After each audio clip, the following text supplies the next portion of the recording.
গণভোটের গণরায় বাস্তবায়ন, জনদুর্ভোগ নিরসন এবং নিত্যপ্রয়োজনীয় পণ্যের মূল্যহ্রাসের দাবিতে অনুষ্ঠিত ১১ দলীয় ঐক্যের চট্টগ্রাম বিভাগীয় সমাবেশে যোগ দিতে এনসিপি চট্টগ্রাম দক্ষিণ জেলার যুগ্ম সমন্বয়কারী মোহাম্মদ সাজ্জাদ হোসেনের নেতৃত্বে একটি বিশাল মিছিল সমাবেশস্থলে যোগদান করে।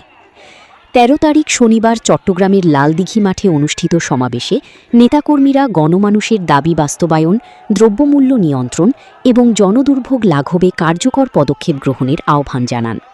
স্লোগানে স্লোগানে মুখরিত হয়ে ওঠে পুরো সমাবেশ এলাকা। মোহাম্মদ সাজ্জাদ হোসেন বলেন, জনগণের ন্যায্য অধিকার আদায় এবং গণরায়ের প্রতি সম্মান প্রদর্শনের লক্ষ্যে তাদের এই আন্দোলন ও কর্মসূচি অব্যাহত থাকবে। গণমানুষের দাবি আদায়ের প্রত্যয়ে আয়োজিত এই সমাবেশে চট্টগ্রামের বিভিন্ন উপজেলা ও জেলা থেকে আগত নেতাকর্মীদের উপস্থিতি ছিল চোখে পড়ার মতো।